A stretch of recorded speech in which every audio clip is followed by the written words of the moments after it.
Hello chess players. Today we hunt good endgame moves, not monsters. And speaking of endgame, we start a new chapter today, breakthroughs. I'll create some lessons about this important topic because we use breakthroughs not only with pawns, but with pieces as well. But first let's check the homework, which was kind of an intro example how breakthroughs work. So, did you manage to think about this? And what's the correct first move? This was actually from the game Carson-Grischuk 2009.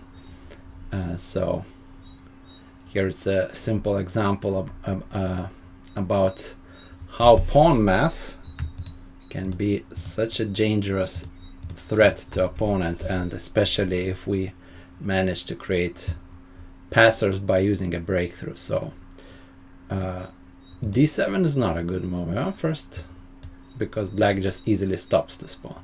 So the right answer was bishop a6, even going for some sacrifice just to clear the path for all these pawns. There are pawn mass connectors.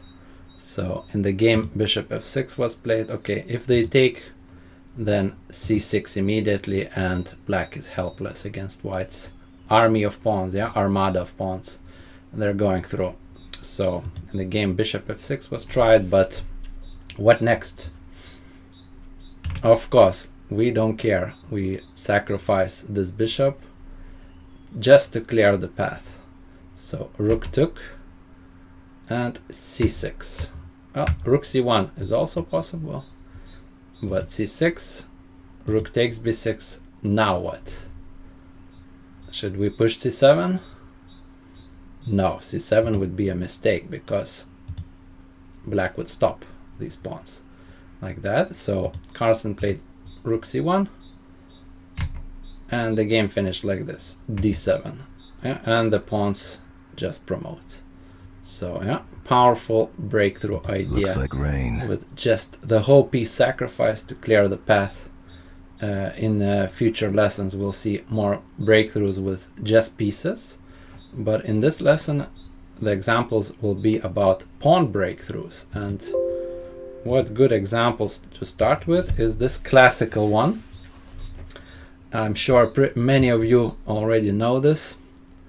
How does white create a breakthrough here? It's a pawn breakthrough idea.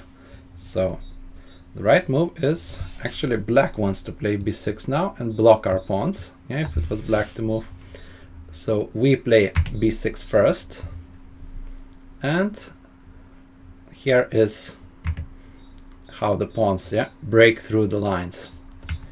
If ab, then another pawn, two pawns go down for the team basically to create a one passer. So, and the problem for black is in chess you cannot capture two things in one move. So either they have to choose this pawn or this pawn to capture. They cannot capture both. So let's say ba, then this pawn goes through, b6, bc6, then a pawn goes through. So we sacrifice two pawns and for the one passer, and pawn marches to promotion because the king is too far away. And similar thing would happen if they took, let's say, with the c pawn, then a6, we sacrifice from the other side, and same idea. Okay, but I'm pretty sure you know this example, it's very popular. So let's check harder ones. Well, not exactly harder one, but how would you play with black here? Try to calculate till the end. Black to play, we have, pause the video if needed, we have 3 versus 2 on the king side. These pawns versus 2, and what do? We just push. We just push the pawn. Now king is so far away. White's king is kind of in Siberia, other side of the world, so no chance to even reach the square. And g4, decisive breakthrough. Okay, maybe white could have tried getting back around with the bishop, but it doesn't work. Here, this pawn goes through. Otherwise, white is in no time to even get on diagonal. Yeah, our bishop controls it. So okay, king b2 would be played, and f3. Yeah, and the square is just too far even for the king, so we just go through. Okay, next example for white. Think about it. Yeah, these examples will get a bit harder with each one. So how would white organize a breakthrough here? What would be the winning move? The correct is b5. First we have to kind of fix those pawns, and then the decisive breakthrough is where? First we push a5 to kind of already threaten a6. Yeah, if they don't react, if they just bring the king in, we go a6, takes, takes, takes, and a7. Yeah, king is nowhere near the square, and if they take with a pawn, then yeah, why we did this? b6. And again, yeah, again, king comes here. This is the move, and cb just allows this pawn to escape, and breakthrough is complete. Okay. Well, how would you create a breakthrough in this position? White to play. Here we have a nice kind of sack after sack situation. f5 takes the pawn. Now what? d5, and you get the idea now. c takes d, and maybe we should check also knight e7. What happens here? And then how would you play? d6. Now knight coming to g6. What would you do next? Be careful, yeah, d7 is not possible. This would be a huge blunder. We would lose the game. Fork and we lose. So we need to move this bishop out of the way, but we also need to see what opponent, where he wants to block this pawn. So best move is bishop g7, not even allowing this knight come to f8. So of course you would also win. If you played bishop f6, this would also win, but maybe in a bit trickier way. And king going forward, but yeah, bishop g7 is much more precise move, not even allowing knight. Yeah, and the pawn goes through. So let's get back to our first. So d5, second pawn sack, and yeah, we continue sacking the pawns because one of them will go through. So we already sacrificed 3 pawns, just to create this passer rook pawn. And we know that rook pawns are terrible for the knight to hold. Yeah, knight is very awful holding the corner pawns or rook pawns. And knight c6, and we can even queen. Yeah, he was just in time to attack the pawn, but we're queening already. We can give this bishop, so white will win easily this position. We either mate the black king somehow, because it's already at the edge of the board, or it will be knight versus queen endgame eventually, by taking all these pawns first. So easily winning for white. Yeah, I hope you enjoy this one sack, second sack, and third sack. So this example is actually from the Chessmood course, I think. I'll give the link in the description. There are plenty of examples from various sources here. And next we have such a position, like similar to first example, just more pawns. So we need to think how to organize breakthrough here. So c5 could be the first move. b5 works in a similar way, as we'll see. c5, but we have to be careful. Black king is closer, so if we don't manage to break through, we lose the game. So okay, of course black doesn't have to take. If they take, we just immediately go through. So they go king g4, trying to get back to the pawns. And now what? Now we create even more tension between the pawns. And the problem is, again, black cannot take both pawns in one turn. So king f5 might be tried, yeah. If they take this pawn, how are we breaking through? c6 takes an a6, pawn goes through. If they take the other pawn, then what? Then again we use kind of similar idea, b6, we clear the path for one remaining pawn, d6, and we win. So king f5, but then what? c6, of course. We initiate more contact and one of them will go through. So ab, we take this, and if bc, we take the other pawn. Yeah, and that's how this breakthrough works from the start in this position. Yeah, remember the structure. If it happens in your games, you can organize breakthrough in such a position. Okay, we move on. And this is the next example. Think how white can create a breakthrough, yeah? Clear some pawns and create monstrous pass pawns for yourself. The first move is f5. We initiate contact here. Yeah, they take the pawn. If they don't take it, we can just kind of threaten anyway, yeah, the advance, and we'll see how it happens, this breakthrough. So after ef, what next? d5, another sacrifice, just to clear the path for the remaining pawns. Yeah, they take the pawn, and finally b5. So we sacrificed two of our pawns to create a powerful duo, yeah, of connected pass pawns, and this decides the game. ab, ab. Yeah, these pawns are unstoppable. Bishop d8, for example, the pawns just go through, and we can even play c6, yeah, because b6 is guarded by our bishop, so pawns just smash everything in their path here, and they promote. So yeah, nice, kind of reminding me of that bishop versus knight example. Yeah, same kind of idea, same pattern. We sacrifice pawns to distract them, kind of opponent's pawns to the side to clear the path, like this. Yeah, remember this pattern. You can use it in your games. Okay, next example. Here my first question would be, how would you play with black? Because in the game black made a terrible blunder here. So think about it, how would you play with black?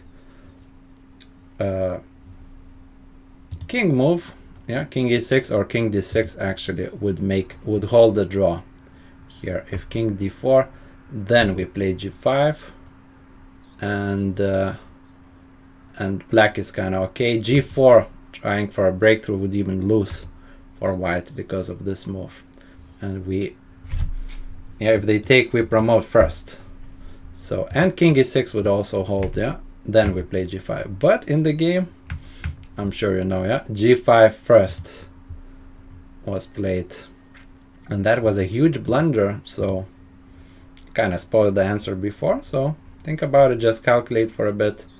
How does white win in this position? How to use the breakthrough idea?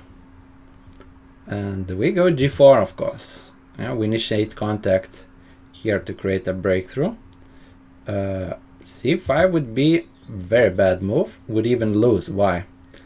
Black would play g4. This pawn would be caught, and actually king f6 would lose like this. The black is faster with the race, and king g6 in such a position would lose like this. g3. Yeah, so g4 of course has to be played, not c5.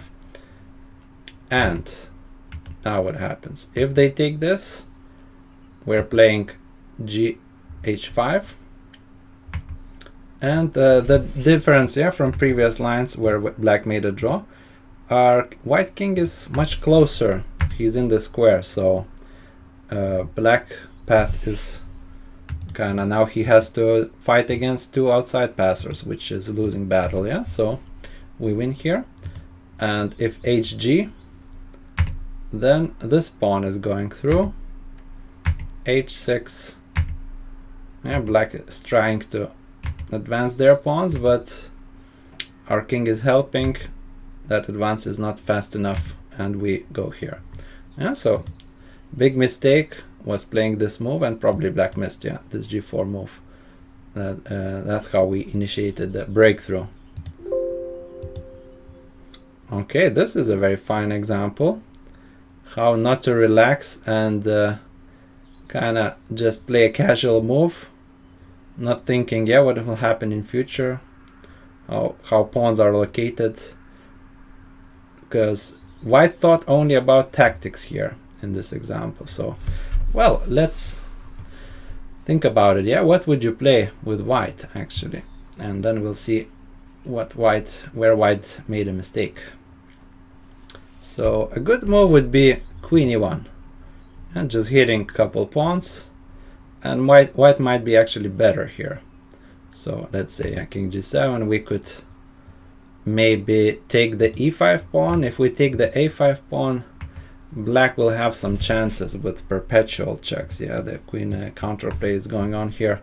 So better to take the e5 pawn, exchange the queens, and white has good chances to win this endgame. Yeah, they still pawn up. So this would be the best line for white. But in the game, white was kind of thinking, oh, maybe I can just do a tactic and win the pawn. So they played here. And this is a huge mistake, but kind of not clear immediately why. So suddenly black played this, and let's switch the board.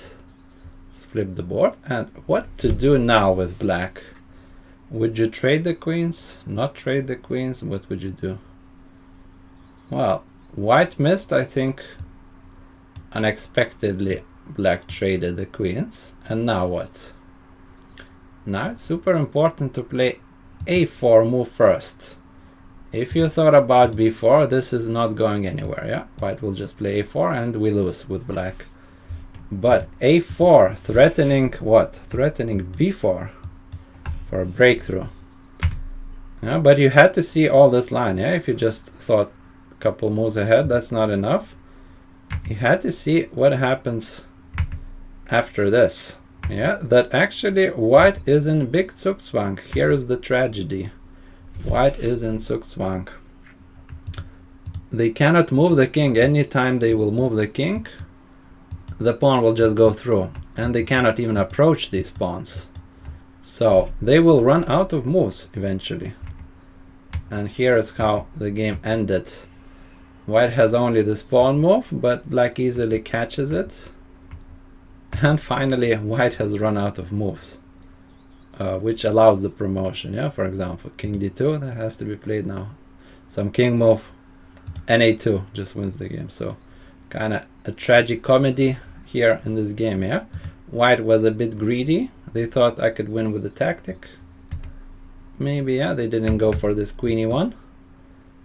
But they totally missed, I think, that idea that after this, yeah, they're lost. Probably black saw this from afar. Yeah, very kind of interesting example, yeah, how in practical game you could lose easily, yeah, when not calculating. Next example is this. It's kind of from a study, and white has an extra pawn, but cannot create a pass pawn easily. And besides, yeah, black king is super active here. We can attack our pawns. So how should white play? Yeah, how should win this? Maybe, yeah, try to win this. So what would be your first move? Yeah, it's a bit tricky, so take your time. Well, king e2 seems kind of like, what's the difference? Yeah, maybe should we go king e1 or king e2 or king f2? King f2 would actually, I don't know about this move, but probably not a good idea. Yeah, probably this. And at least black makes a draw, yeah? Like that. So king e2 is actually not a good move, because if you thought about this breakthrough idea, we'll see a difference in the end. Yeah, we'll see a difference. Why king e2 is worse than, yeah, in the study king e1. Yeah, very unexpected move. Why king e1? We need to force the king to go to the g line in order to now go g4. If he goes to h2, then we do this, and suddenly we gain the tempo. Yeah, with this king e1, we did a kind of little triangulation here. Yeah, we didn't go immediately to f2, but we went king e1, then f2, and we kind of, now it's black to move in this position, and we go g4 and win. So king g2 is the most stubborn way for black to play, attacking g3. So what, we have to push g4. This pawn was doomed anyway, so we sacrifice it for kind of breakthrough idea. And f5. Yeah, we go for it's a race. We go for promotion. Black needs to push this pawn, and now, yeah, decisive moment. Which pawn to push? F pawn or H pawn? Yeah, what do you think? Well, if you pushed H pawn, this doesn't quite work. And king H2, this is the point, and we both promote, and would probably be a draw here.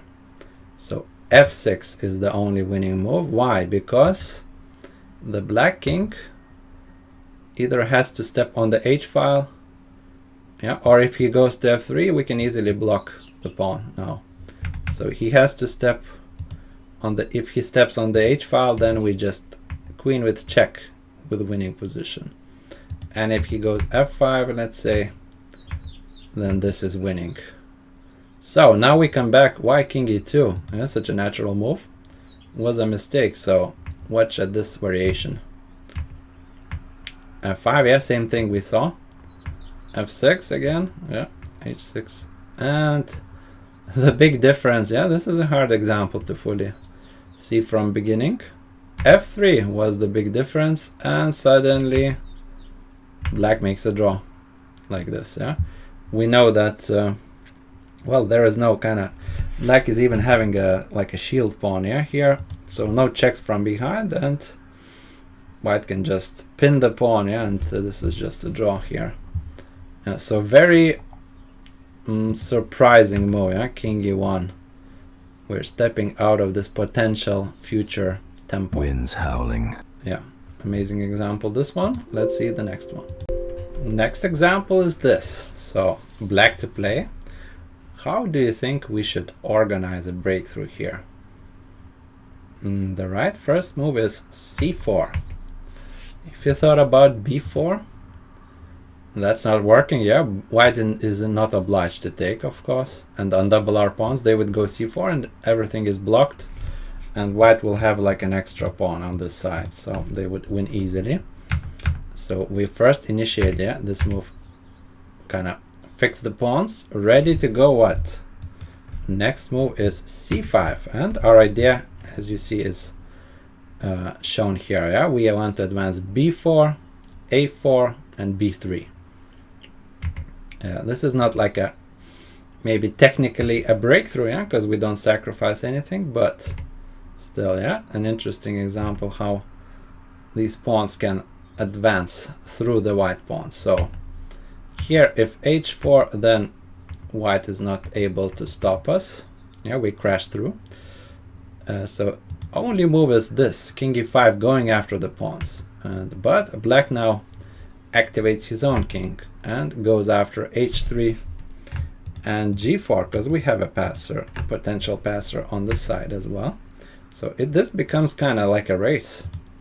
Yeah, if there's this, then I think, yeah, black is faster here to promote. And if king c5, now black has to find a very precise move. If we took here, then this would actually be even lost. Look at this, yeah, and white will queen on a8 first and not allow us to queen. Yeah, this is a famous trick. So instead, black has to not take this pawn, but take on c3 first. And this is is it a race? It could be, but again, we have to use precise move here. Yeah, if we advance, then we're queening both on the same turn, and this should be a draw. But black has a nice move, king f5, yeah, coming back to stop the c pawn while we're using our outside passer, and this should win. Yeah, we will distract the white king, as we've seen, yeah, previous lessons about outside pass pawn. Same procedure, yeah, we distract the white king and we go after his remaining pawns. So a bit tricky example, this one, yeah, especially if white makes all the best moves like king e5. Okay, let's move to the next one. Here we have opposite color bishop endgame. So having as many passed pawns is key in this endgames, I think, in these endgames. So how should black make a breakthrough here? Yeah, this is a bit strange move, but not strange, yeah, if you study these endgames. But g4 is surprisingly a decisive breakthrough. What happens if hg? We will see. Fg, kind of similar fashion. We kind of detonate, yeah, the pawn structure here. And here is the h pawn passer, yeah. So in opposite color bishop, pawn quantity is less important than quality, yeah, than passers. You can even sacrifice sometimes 1 or 2 pawns just to get, like here, yeah, 2 outside passers. They decide the game. So g5, but yeah, these pawns are easily stopped, and h pawn will decide. So after g4, let's see what happens if hg.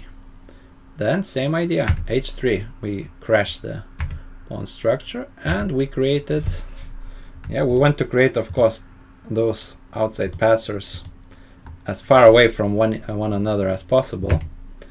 Yeah, but here we have to deal with this, and bishop stops easily those 2 connected passers, while we have outside passers. So in bishop, opposite color bishops, yeah, outside passers also triumph against the connectors most of the time, because connectors can be stopped on opposite color, yeah, like our bishop color, and this bishop is useless then to support them. So king e1 and f2, and the white decided to resign after f2 because what? After blocking, our king will just go to the other side, and c2 will be advanced, and we will remain with 1 pawn. Yeah, this double pawn was actually useful because it will queen at the end. Okay, here we have an example from the game Capablanca-Conde, 1919, very old game, but it illustrates nicely the breakthrough idea in the pawn endgame. So what do you think? Where is this breakthrough? Well, it's actually b4, yeah, we advance the pawn on the square protected 2 times. So that's how breakthroughs are initiated usually. So yeah, on the king side, maybe g5 is also possible, but yeah, white started b4.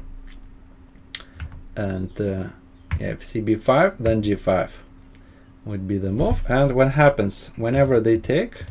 Here is the outside pass pawn created already. Yeah? If they took with the a pawn, like happened in the game, a pawn is the outside passer. And with this pawn going forward, we open another front. Yeah, we break through on the other side also. And look at this, we have 2 outside pass pawns, and as we know, they beat every other type usually in the pawn endgame. Yeah, like they beat connected pass pawns, protected pass pawns. So, and we are of course in the square. Yeah, this was the square of this pawn, so we are just standing on the square, yeah, in the box there, we easily stop the b pawn, and these pawns just roll. Yeah, they promote on their own. So yeah, nice game by Capablanca here. And finally we go to our homework assignment, which will be a kind of hard one. We'll analyze it. I'll show you the answers in the next lesson, which will also be about continuation of the breakthrough theme. So you can think this was from a famous game, so some of you might know this actually. So black has to use a spectacular breaking idea here, breakthrough idea. I'll just tell you this, yeah. So black to play and win this somehow, yeah. Need to really calculate in this example well. So see you. Thanks for watching. See you in the next lesson.